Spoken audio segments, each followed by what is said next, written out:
आज का पहला प्रश्न है कि बहुत से शैवालों का आर्थिक महत्व है और उनका प्रयोग विभिन्न कार्यों में किया जाता है।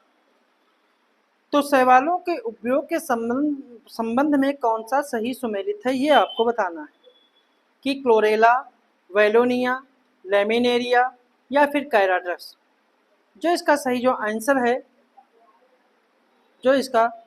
आंसर है कि शैवालों का उपयोग जो है उनका कौन कौन सा उपयोग होता है, इसी में से संबंधित है कि कौन सा उपयोग जो है वो सही है। तो इसका सही जो आंसर है वो आपका है डी ऑप्शन, कैराड्रस। कैराड्रस जो है वो शैवाल जो है वो करेगेनिन नामक पदार्थ से तैयार किया जाता है, जो श्रृंगार प्रसाधन, शैम्पू, जूते आदि की पॉलिश बनाने के काम में आता है।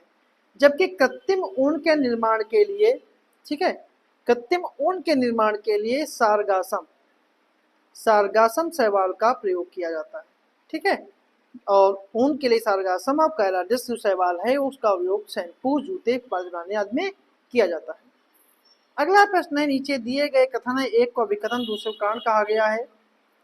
कि कथन है कि ग्लूकोज को कोशिकीय ईंधन कहते हैं और कारण है कि पचे हुए पोषक पदार्थ के क्रमिक ऑक्सीकरण विघटन के लिए कोशिकाएं मुख्यतः ग्लूकोज का उपयोग करती हैं। तो कौन सा कथन जो है वो सही है? ए या दोनों सही हैं, आर ए की सही व्याख्या करता है, या फिर ए या दोनों सही हैं, आर ए की सही व्याख्या नहीं करता है। तो इसका सही जो आंसर है वो आपका है ए ऑप्शन, ए या दोनों सही है, एक दूसरे की सही व्याख्या जो है वो करते हैं। अगला प्रश्न है, नीचे दिए गए कौन से कार्य थायराइड हार्मोन्स द्वारा संपादित किए जाते हैं? ऑप्शन है थायरॉक्सिन सभी उपापचय क्रियाओं की गति का नियंत्रण करता है, यह शरीर की सामान्य वृद्धि विशेषता, हड्डियों, बाल इत्यादि के विकास के लिए अनिवार्य है, पीयूष ग्रंथि के हार्मोन्स के साथ मिलकर शरीर के जल संतुलन का कार्य करता है। तो कौन सा कथन सही है? केवल एक, एक और दो, एक और तीन, या फिर एक और दो तीन? जो इसका सही जो आंसर है वो आपका है डी ऑप्शन कि इसके तीनों कथन जो हैं वो सही हैं। अगला प्रश्न है कि जब एड्स वायरस हमारे शरीर में संपर्क आता है तो इनका मुकाबला सबसे पहले कौन करता है? T8 lymphocyte, T4 lymphocyte, B lymphocyte या इओसिनोफिल? तो इसका सही जो आंसर है वो आपका है बी ऑप्शन, T4 लिम्फोसाइट। जब एड्स वायरस हमारे शरीर में प्रवेश करता है, संपर्क में आता है, तो सर्वप्रथम T4 लिम्फोसाइट्स का मुकाबला करती है। इसे पराजित होने पर ही एड्स के लक्षण दिखाई पड़ते हैं। T4 लिम्फोसाइट्स के साथ T8 लिम्फोसाइट वायरस के टुकड़ों में तोड़ने की क्षमता रखती है, परंतु महत्वपूर्ण तथ्य यह है T8 और बी लिम्फोसाइट को पता ही नहीं चल पाता है कि संक्रमण हुआ है। ऐसा इसलिए है कि वायरस T4 लिम्फोसाइट को इंटरल्यूकिन बनाने की क्षमता को ही नष्ट कर देता है। मतलब वायरस जो है वो T4 लिम्फोसाइट की इंटरल्यूकिन बनाने की क्षमता को नष्ट कर देता है, या वही पदार्थ है जो T8 और बी लिम्फोसाइट को वायरस आने की सूचना देता है। अगला प्रश्न है, सूची 1 और सूची 2 को सम्मिलित करना है कि लवण उनके प्रयोग की पोटेशियम नाइट्रेट, व्यंजक चूर्ण, सोडियम कार्बोनेट, सोडियम हाइड्रोक्साइड। तो कौन सा जो है वो सही सुमेलित है? तो इसका सही सुमेलित जो इस प्रकार है वो है कि सोडियम नाइट्रेट का प्रयोग जो है वो गन पाउडर में किया जाता है, गन पाउडर या विस्फोटक या आतिशबाजी में किया जाता है। विरंजक चूर्ण का प्रयोग जो है वो कीटाणुनाशक के रूप में किया जाता है, और सोडियम कार्बोनेट का प्रयोग जो है उसे धावन सोडा भी कहा जाता है। इसका प्रयोग साबुन और अपमार्जक बनाने में किया जाता है, और सोडियम हाइड्रोक्साइड का उपयोग है कागज अपमार्जक कृत्रिम तंतु बनाने के लिए किया जाता है। इसलिए इसका सही जो आंसर है वो ए ऑप्शन का जो है वो सही है। अगला प्रश्न है, अप्रैल 2024 में भारत की पहली स्वदेशी gene therapy CAR-T cell therapy का शुभारंभ किया गया। इसके संबंध में कौन सा कथन सही नहीं है? इसे भारतीय प्रौद्योगिकी संस्थान मुंबई और टाटा मेमोरियल अस्पताल के समन्वय से विकसित किया गया। इसका शुभारंभ नरेंद्र मोदी जी ने किया, और CAR-T सेल थेरेपी से तात्पर्य chimeric antigen receptor T cell therapy है, और यह एक प्रकार की कैंसर इम्यूनोथेरेपी है जो कैंसर कोशिकाओं का पता लगाने और नष्ट करने की क्षमता बढ़ाने के लिए रोगी को स्वयं की कोशिकाओं का प्रयोग करती है। तो इसका कौन सा कथन जो है सही नहीं है? इसका सही जो आंसर है वो आपका है बी ऑप्शन, कि इसका जो शुभारंभ है वो प्रधानमंत्री जी ने नहीं किया है, इसका शुभारंभ जो है वो द्रौपदी मुर्मू जी ने किया है, द्रौपदी राष्ट्रपति द्रौपदी मुर्मू जी ने किया है। अगला प्रश्न है मेन 5CV वैक्सीन जिसे हाल ही में विकसित किया गया है के संबंध में कौन सा कथन सही है कि मेन 5CV वैक्सीन बनाने वाला विश्व का पहला देश नाइजीरिया बना है।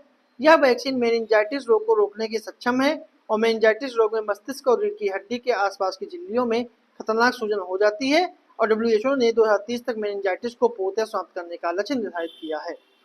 तो इसका कौन सा कथन सही है 1 2 3 2 3 4 1 2 4 या फिर 1 2 3 4, जिसका सही जो आंसर है वो आपका है डी ऑप्शन 1 2 3 4, चारों कथन इसके जो हैं वो सही है। अगला प्रश्न है नीचे दिए गए कथन और कारक हैं कि कथन है कि कई बार गर्म पानी या चाय डालने पर कांच के गिलास रख जाते हैं। गर्म पानी या चाय डालने पर कांच की गिलास की भीतरी एवं बाहरी सतह का प्रसार हो जाता है। तो कौन सा कथन जो है वो सही है? तो इसका सही जो आंसर है वो आपका है सी ऑप्शन, ए कथन जो है सही है परंतु आर गलत है।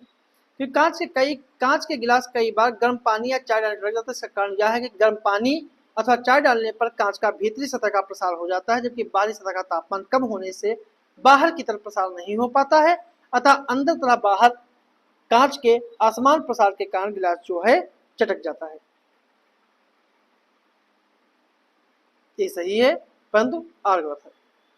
अगला प्रश्न है प्राथमिक इंद्रधनुष के संदर्भ में निम्नलिखित कथनों पर विचार कीजिए कि प्राथमिक इंद्रधनुष में लाल रंग की पट्टी बाहर की ओर, बैंगनी रंग की पट्टी सबसे अंदर की ओर होती है। इसमें सूर्य की किरणों का 2 बार अपवर्तन और 2 बार पूर्ण आंतरिक परावर्तन होता है। तो कौन सा कथन सही है? केवल एक, केवल दो, दोनों या फिर दोनों नहीं? जिसका सही जो आंसर है वो आपका है ए ऑप्शन, केवल एक। मतलब पहला कथन जो है वो पूर्णतः सही है। दूसरा कथन जो है वो इसलिए सही नहीं है कि जब इंद्रधनुष में लाल रंग की पट्टी बाहर की ओर और बैंगनी रंग की पट्टी सबसे अंदर की ओर होती है तो उसे प्राथमिक इंद्रधनुष कहते हैं।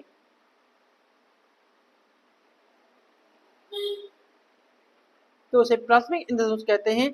इसमें सूर्य की किरणों का 2 बार अपवर्तन और 1 बार, 2 बार नहीं, 2 बार अपवर्तन और 1 बार पूर्ण आंतरिक परावर्तन होता है, जबकि द्वितीयक इंद्रधनुष में बैंगनी रंग की पट्टी सबसे बाहर की होती है और लाल रंग की पट्टी सबसे अंदर होती है। इस प्रकाश किरणों का 2 बार अपवर्तन और 2 बार पूर्ण परावर्तन होता है।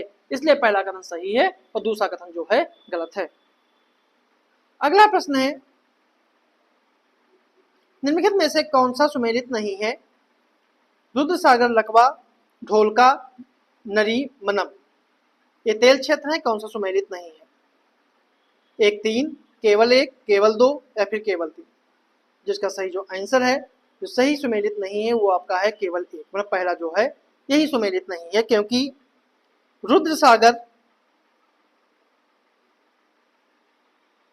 रुद्रसागर, लकवा, सुरमा घाटी, हगरीजन बोरान, डिगबोई, नाहरकटिया ये जो हैं ब्रह्मपुत्र घाटी में स्थित हैं, ना कि पश्चिमी घाटी पर स्थित हैं। ढोलका जो है गुजरात पे है। नरीमन जो है पूर्वी क्षेत्र का हिस्सा है। ठीक है, रुद्रसागर लकवा हो गया, सुरमा घाटी हो गई, हगरीजन हो गया, मोरान हो गया, डिगबोई हो गया, नाहरकटिया हो गया, ये सब ब्रह्मपुत्र घाटी के तेल उत्पादक क्षेत्र। अगला प्रश्न है छोटा नागपुर पेटी के संदर्भ में निम्नलिखित में से कौन सा कथन सही है? इस पेटी के अंतर्गत झारखंड, उड़ीसा, पश्चिम बंगाल राज्यों को समाहित किया जाता है। यह पेटी मुख्यतः नीस ग्रेनाइट शैलों से निर्मित है। इस पेटी को भारत की लौह इस्पात पेटी कहा जाता है और यहाँ देश का लगभग 70% काइनाइट और 80% लौह अयस्क पाया जाता है। तो कौन सा कथन सही है? 1 2 3 4, 1 2 3 4, 1 2 3 या फिर 1 3 4? जिसका सही जो आंसर है वो आपका है सी ऑप्शन, 1 2 3। मतलब पहला, दूसरा, तीसरा सही है और चौथा जो है गलत है, क्योंकि इस पेटी को भारत की लौह एवं इस्पात पेटी कहा जाता है और यहाँ देश का 70% काइनाइट 93% और लौह अयस्क जो है वो 84% पाया जाता है। अगला प्रश्न है उष्णकटिबंधीय चक्रवात के संदर्भ में निम्नलिखित में से कथनों पर विचार करें कि उष्णकटिबंधीय चक्रवात कम दबाव वाले उग्र मौसम तंत्र है जो 30 डिग्री उत्तरी और 30 डिग्री दक्षिणी अक्षांशों के बीच उत्पन्न होते हैं।